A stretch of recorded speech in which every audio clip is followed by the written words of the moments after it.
Olá, alunos e alunas do 7º ano do ensino fundamental. Estamos retornando então com a nossa videoaula. Agora, desta vez, vamos trazer as explicações sobre a semana 6 do PET 2/2021, que tem como tema Reformas Religiosas. Aqui é o professor Marcos Casella, professor de História de vocês. Seja bem-vindo, seja bem-vinda à nossa videoaula de hoje. O século XVI ficou marcado pelo aumento nos questionamentos dos dogmas. O que era dogmas? Dogmas são ideias fundamentais da Igreja incontestáveis, da Igreja Católica e na forma como ela conduzia a sociedade, tanto dentro quanto fora da instituição. Vários pensadores escreveram e pregaram mudanças profundas, o que gerou uma série de movimentos religiosos que alteraram a postura da Igreja Católica e gerou diversas igrejas cristãs, no que chamamos de reformas protestantes.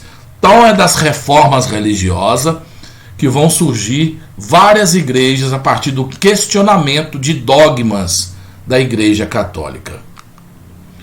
2 séculos antes dessas mudanças, 2 religiosos já tinham alguns pontos de discordância com relação à filosofia da Igreja medieval católica. John Wycliffe duvidava, por exemplo, da capacidade de Jesus em transformar a água em vinho e da multiplicação dos pães. Desacreditava também na existência do purgatório, local para onde as almas pecadoras iriam para pagar seus pecados, que teria a ideia difundida pela Igreja no século XII, além da proibição do casamento pelos padres, o celibato. Outro pré-reformista foi John Hus, que questionava o fato de o Papa ser o líder da Igreja e da riqueza dela, com as doações da nobreza.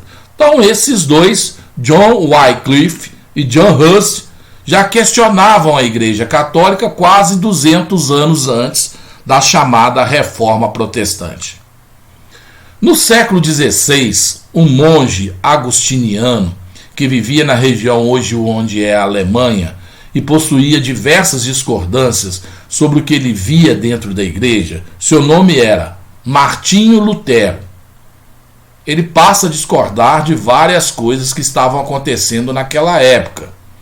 Em 1517, ele teria pregado na porta do castelo de Wittenberg um documento com 95 teses, das quais ele discordava da igreja. Alguns estudos vão dizer que ele não chegou a pregar esse documento na porta, mas sim enviado para seus superiores locais.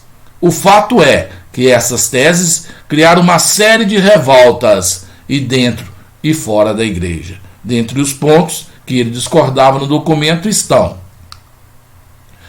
o que Martinho Lutero não concordava a respeito da igreja. Portanto, Martinho Lutero discordava da igreja. A venda de indulgências pela igreja, ou seja, o pagamento pela salvação das almas. O que era a indulgência? Era uma carta no qual a igreja dava para as pessoas, onde essas pessoas estavam salvas. Todos os seus pecados estavam pagos, mas para que isso acontecesse, ele tinha que dar uma certa quantia em dinheiro para os representantes da Igreja Católica. Outra questão também que Martinho Lutero passa a questionar é a questão do celibato, ou seja, a proibição do casamento do clero. Isso é uma questão polêmica até hoje, né? O padre deve ou não casar, né? A união entre a igreja e Estado também era contestada por Martinho Lutero, já que muitos reis se utilizavam da chamada teoria do direito divino, no qual falavam ser direito divino deles aqui na terra serem reis. E a igreja, por outro lado, legitimava esses reis, coisa que Martinho Lutero, melhor dizendo, também discordava. A adoração de imagens nas igrejas. Martinho Lutero era contra a adoração de imagens, né, de santos, né, da Igreja Católica. O fato de as missas serem celebradas em latim e não na língua local. Isso vai ser uma grande revolução, né? Martinho Lutero, ao questionar por que as missas eram celebradas em latim e não na língua local das pessoas. já que as missas durante a Idade Média o padre celebrava em latim, e as pessoas então não entendiam, né? Ao permitir que as pessoas pudessem ler a Bíblia no seu idioma, vai acontecer uma verdadeira revolução na religião. Aqui está Martim Lutero, é esse aqui, né? Autorretrato, aqui, um retrato dele aqui, uma pintura, né, melhor dizendo. Aqui uma gravura mostrando a suposta, né, porque não sabe direito se ele pregou ou não essas teses, ou se ele teria enviado para seus superiores. Suas ideias se espalharam rapidamente pela Europa, graças à invenção da época que revolucionaria a comunicação. Portanto, a impressão de Gutenberg é a invenção da imprensa, vai revolucionar a comunicação. Esta máquina utilizava tipos móveis, letrinhas de metal para reproduzir um texto escrito várias vezes, o que agilizava a divulgação de ideias e notícias. Vamos pensar que durante a Idade Média não existia ainda a imprensa. Então tudo que foi escrito até hoje, até a época da Reforma Protestante, século XVI, tudo que veio antes as pessoas tinham que desenhar, escrever no papel um por um. Então você imagina o trabalho que dava para fazer um livro, né? E esse livro ficava como sendo o quê? Aquela única fonte. Não tinha como reproduzi-lo. Para reproduzi-lo você tinha que chamar os chamados monges copistas, que eram monges que viviam enclausurados nos mosteiros, que foram responsáveis por copiar, reproduzir toda a obra dos gregos e dos romanos. E é graças a esses monges que hoje a gente tem conhecimento da obra dos gregos e dos romanos, tá ok? Agora você imagina a invenção de uma máquina, né, de uma impressora, chamada prensa de Gutenberg, onde as placas vão prensando sobre o papel, e aí vão saindo várias folhas do mesmo assunto. Após encaixar as letras nos seus devidos lugares e passar a tinta em cima da placa, eles colocavam um papel e o prensavam, apertavam a placa contra o papel, fazendo a tinta grudar no papel, e aí estava impresso. E o primeiro livro a ser impresso vai ser a Bíblia. Lutero, com seus pensamentos reformistas, influenciou outros pensadores e religiosos. Entre eles, Thomas Müntzer queria uma igreja em que houvesse uma igualdade social entre todos os membros e defendia uma comunidade dos homens iluminados. Foi criada assim a Igreja Anabatista, que depois vai dar origem aí à Igreja Batista, tal qual nós conhecemos hoje, né? Então esse aí é um dos fundadores da chamada Igreja Batista. João Calvino, ele defendia a criação de uma nova igreja em que os líderes estivessem em contato direto com o povo. O calvinismo propunha um rígido controle sobre o que a comunidade poderia fazer, proibindo danças, músicas ou qualquer elemento considerado profano. Para manter esse controle, eles deveriam seguir apenas a Bíblia e também entendiam que a salvação era predestinada.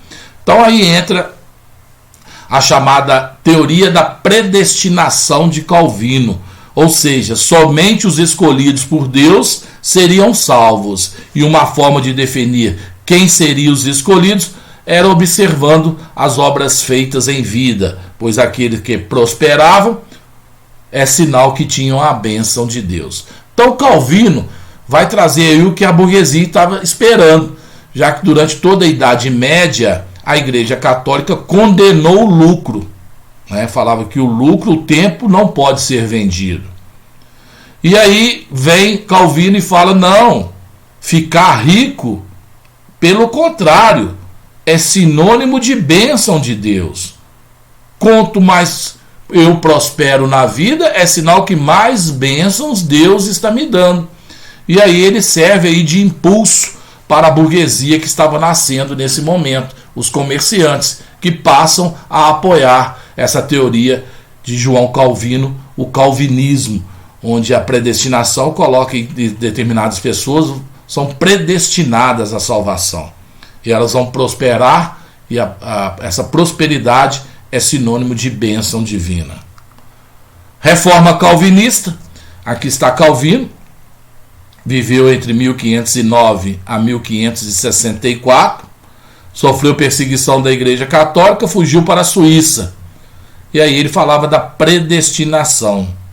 Ele condenava o culto à imagem, jogos, dança, uso de roupas luxuosas. A recompensa econômica seria a salvação. Então Calvino também falava, para a pessoa conseguir a salvação vai ter que ter uma vida regrada, uma vida com regras. A teoria da predestinação de Calvino, a salvação humana depende exclusivamente da vontade de Deus, ou seja, uns são escolhidos para serem salvos e outros não. A posse de riquezas é sinal que identifica os eleitos por Deus a fim de serem salvos. Extinção da hierarquia eclesiástica. Então são teorias abordadas por Calvino. Outro que questionou a Igreja Católica foi o rei Henrique VIII. E do seu questionamento vai surgir o anglicanismo. Vamos entender o contexto então. Na Inglaterra, outra igreja cristã surgia. O rei Henrique VIII se casou com Catarina de Aragão, mas essa não conseguiu dar-lhe um filho homem para dar continuidade à sua dinastia, e por isso ele desejava se casar novamente. Como a Igreja Católica proibia o divórcio, quando você vê lá o padre afirma lá, né, o casamento é indissolúvel perante Deus, né? Então o parlamento aprovou o ato de supremacia que garantia que o rei pudesse anular seu casamento. Então ele vai questionar a igreja falando, olha, eu quero que anule o meu casamento porque eu quero casar outra vez. E a gente sabe que perante a Igreja Católica as pessoas só podem casar uma vez, ou se ficar viúva aí pode casar outra vez. Mas em vida, separou, divorciou, não pode ir na igreja casar outra vez. Tá? E ele queria casar outra vez. Então, pois o documento previa separação entre o Estado inglês e a Igreja Católica. Então ele separa, já que a igreja estava junto com o Estado. Henrique VIII, então, aproveita esse momento para separar a igreja do Estado. E assim ele funda uma nova religião, o anglicanismo. O anglicanismo, religião fundada por Henrique VIII, era muito parecida com a Igreja Católica, principalmente nos dogmas e nas práticas. A diferença aí é que não tinha o Papa, a liderança era feita pelo rei ou pela rainha. Aqui uma gravura do que seria a história de Henrique VIII e suas 6 rainhas, né? Então, depois de ter separado uma vez, ele se casou mais várias vezes. Anglicanismo, com bases no ato de supremacia e baseado na teoria de poder divino, do direito divino dos reis. Quem que pregou essa teoria? Jacques Bossuet, que nós já estudamos lá na semana anterior, né? Que falava o quê? O rei é um representante de Deus aqui na terra. Henrique VIII declara a anulação do seu casamento com Catarina de Aragão e funda uma nova religião, a anglicana, sendo ele o rei e seu maior representante com o poder de Deus aqui na terra. Após a declaração, Henrique confisca os bens da igreja e casa-se com Ana Bolena.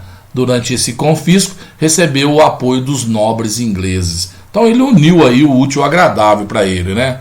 Separou a igreja do Estado, casou-se novamente e aproveitou e ficou com todos os bens que pertenciam à Igreja Católica.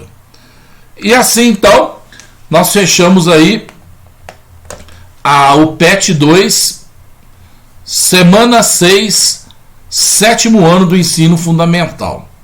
Espero que vocês tenham gostado. Essas videoaulas têm o intuito de ajudar vocês na compreensão do conteúdo estudado. E eu peço aos alunos que ainda não me enviaram todas as atividades, façam isso o mais rápido possível. Aproveitem essas videoaulas que estão disponíveis lá no nosso canal no YouTube. Videoaulas de Geografia e História, professor Marcos Casella e professora Verônica Casella. Vai lá, se você ainda não se inscreveu no canal, se inscreva, ative o sininho que você recebe notificações de sempre que a gente poste alguma coisa nova, você recebe aí uma notificação. Vai lá, dê um like e ajude a divulgação do nosso canal, tá ok? E você que ainda está em débito com alguma atividade, aproveite essa videoaula aí, essas videoaulas das semanas 4, 5 e 6 do PET 2, sétimo ano. Aproveite para você, né, acertar as suas atividades, tá ok? No mais, muito obrigado, fiquem com Deus e até a nossa próxima videoaula de história aqui no nosso canal do YouTube. Alunos do sétimo ano, muito obrigado.